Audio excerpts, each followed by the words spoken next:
Hello there, people of Lockdownia. How are you? I've had some bad news in the last few days. A friend of mine in America is going to be taking off life support. That's all you really need to know. On Friday, so I thought I would do some comfort food. Yes, and yeah, and basically I'm going to do chicken soup for you today. And I just realized I'd forgotten to take out one ingredient. And here is what we're going to do. I'm going to show off what we're going to use first of all, as usual. First of all, mixed vegetables, bag of potatoes. It says four potatoes, but I guess they mean large size. So I'm just going to leave it at that. It says a can of chopped tomatoes. I'm going to chop these myself. It says half an onion diced. I'm going to use a full onion hey, because I don't have any use for half an onion. It says garlic powder. This is minced garlic. It does the same thing. Half a teaspoon.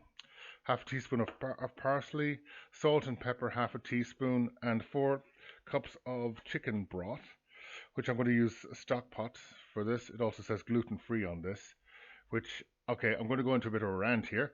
Gluten is a protein which binds bread together.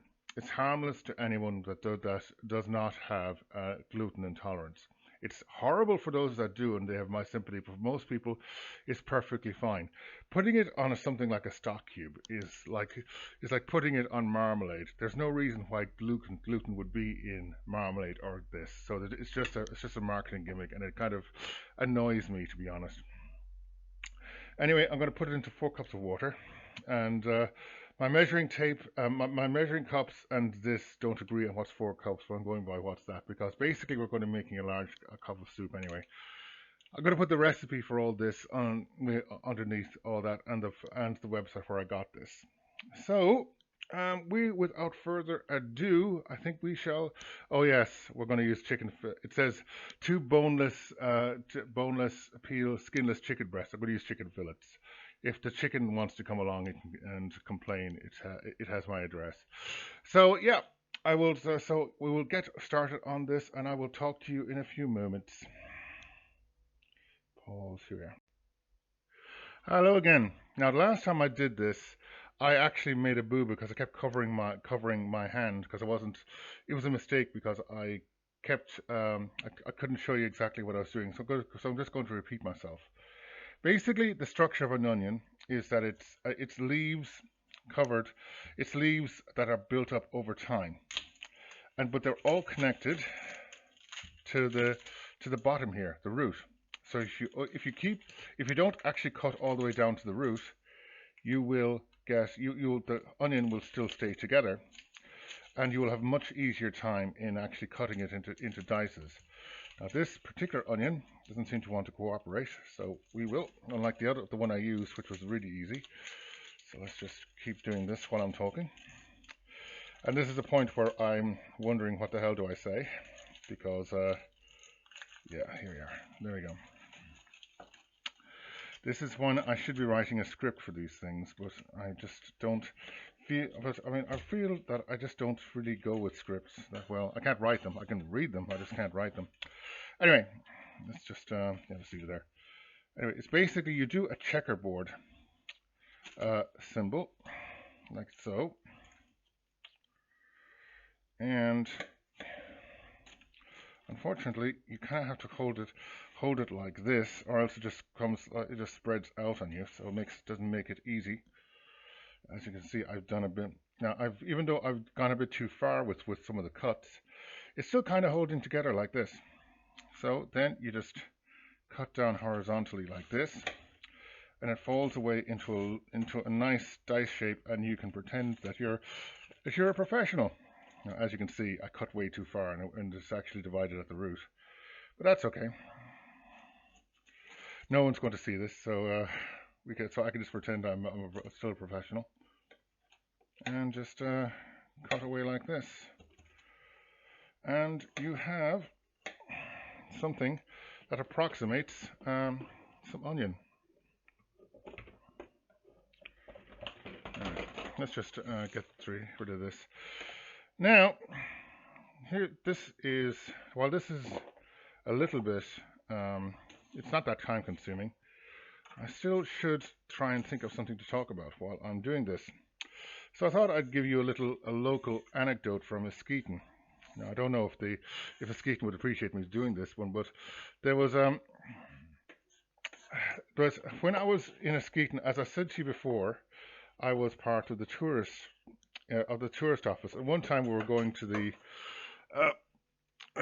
to the old folks' home for some reason, and my boss just casually mentioned it was mentioned on Hanging Hill, and I of course said, "Why is it called Hanging Hill?" Well, basically, if you had a nice hill on any town, and I'm sure there's one in Newcastle West as well. Basically, hanging was tended to be done on the highest point in the town, particularly if there was a nice gentle slope going up to the top, and because you wanted so you could drive a cart up it. Otherwise, they tended to kind of find any ledge that was there on the way up and use that. But as it turned out, a hanging hill was ideal. And the reason it was they built a nursing home on the top of Hanging Hill was for the same reason that they used to do hangings on it. It was it was very high at the town with a great view and had a gentle slope going up to it. So the old people didn't have to struggle if they wanted to go to the shop or something. So I just found it amusing that they had done they built an old folks home on the top of Hanging Hill. But I'm sure there's similar things. I mean, there's the Bridge of Tears, not too far away from where we are now, which is so named because people used to meet there before someone immigrated, and the family would be wailing and tearing, and then they'd say their last goodbyes because they would probably never be back home again. Not that life in America was easy for immigrants even then, but then that's the way life was at the time. Families just became too big to support. So there was this whole traditional, the first son got the farm, the second son became a priest, and the rest of them got shipped off to America. And that was the way it was for a while. Not for a huge amount of time, but long enough. Anyway, I tend to chop tomatoes. I'll have these large tomatoes into sixths because I just like having more. It just spreads the tomato out a bit more. Like in a can of chopped tomatoes, you'd have like a bunch of tomatoes in there, and you'd have the water from the tomatoes, but stuff like that. But this way, you just get plenty of tomato in your soup. Now, the diced tomato, you kind of do it the same way as you did at least I do it the same way as you did the tomatoes. Though it doesn't work very well because a potato is far more rigid. So it'll break at the edge most of the time. But essentially, you just go like this, and you get yourself some nice chunks of potato, which comes out very well in the final product.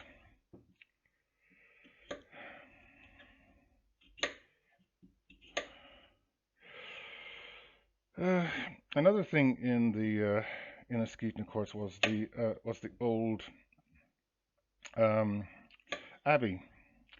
And one of the things that happened in the abbey was that when Elizabeth was Queen Elizabeth, that is, was trying to subjugate Ireland once again, she tried to one of her lieutenants, a man by the name of Nicholas Malby, came down from Galway with 600 men and laid siege to Eskeaton Castle. And 600 men doesn't sound like a lot, and it isn't in modern times, but back then it was a pretty severe force because you didn't just have the 600 men, you had all the supports, like people bringing wagons filled with food. Unfortunately, they also had women of ill repute as well to keep the soldiers satisfied. And even though the castle was pretty much a ruin at that point, it was still strong enough that Nicholas Malby couldn't actually take Askeaton Castle. So in revenge, he marched out all the monks and beheaded them.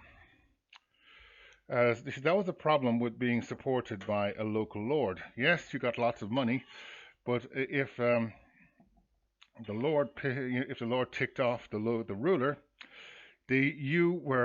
you tended to be punished in lieu of for the sins of your patron, which unfortunately was the way things went at that point. Of course, sieges could only last so long anyway, because after a while you ran out of food. You could only bring so long, and this whole romantic thing of sieges being done in like a couple of days never really great. No, it was tended to be you starve. It was who starved to death first. Tended to be, especially if something happened and you and the besiegers became besieged themselves, which happened more than once. Anyway, we have got everything chopped up. As you can see, it didn't take too long, and we're ready for the final few bits and pieces. So I will talk to you when I'm ready to do that. Hello. Okay, we're about ready to go now. As I said before, I'm a big fan of this slow cooker, but I'm thinking about it. If you had any kind of large pot and you put it on at a low heat, it would do pretty much the same job. So you don't have to get this, but it is very, very handy. Anyway, we're going to stick with this. Where you basically you lay out your meat in there. I'm tempted to put a third one in, but I won't because I've made this before. And let's just wash our hands. And it actually comes out pretty well with just two. And the reason for that is that when you're done, when it's nearly ready, or at some stage like this, I'll probably put this on for 7 hours, and at around 6 hours, I'll actually lift out the fillets with this. This is what I use, but you can use whatever you like. And I put it on a plate, and I'm going to use an ordinary fork to mash them pretty thoroughly, and they'll all kind of break apart into long strings and fibers and stuff in the odd lump. Then you put it back in there and you stir it back up again, and that basically spreads the chicken all around it and turns it into a proper soup. But the problem, I think, if there was too much chicken in there, it would probably make it a bit too thick with the chicken. But anyway, so what you do at this stage is you get your powder ingredients. And where is my... Oh, there they are. And you put half a teaspoon, I should say, of this into the... and you just kind of spread it on the thing, on the chicken. Now, believe it or not, I know it doesn't look like soup right now, but we're going to get there. We'll get there. Okay, and just put that down. This on that. Parsley.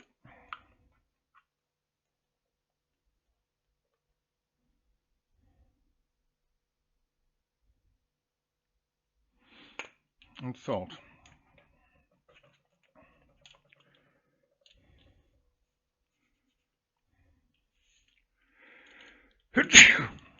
Pepper always gets up my nose. Anyway, then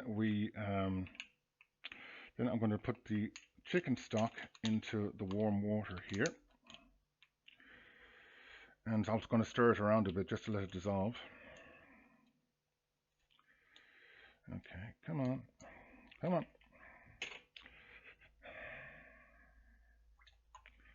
Yeah.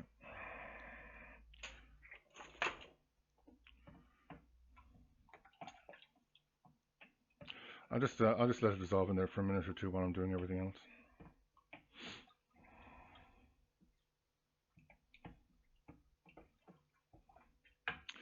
Okay, it doesn't look like it's dissolving very much, but to be honest, it doesn't. It kind of, once it's actually in the mix, I just give it a stir a couple of times. It'll spread it around pretty well. Then you just open your bag and you dump the whole lot into it. This is a very exact recipe, as you can see. And you put in the stuff that you have chopped up before. Here's our onions and tomatoes. And here is our tomatoes. And then you simply put in your water and stock. Yeah, I'll have to stir that a few times. And then you put in a bit more water.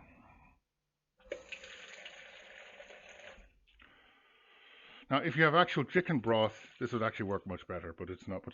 But I don't. And this is it, pretty much. Now, as I said, in a few hours, I'm going to actually I'll take out the chicken and do various and mash it up and put it back in again. And while I could pause the recording for that long, I'm not going to, because I don't think it would actually last that long, to be honest. So you just have to trust me. And as you can see, it works pretty well. And that is how you make comfort chicken soup comfort food. And I hope you enjoyed this. And yeah, I will probably go back to poetry after this. But yeah, that's it from me. I hope you enjoyed it, and I will talk to you. Take care of yourselves, everyone, and I will talk to you soon.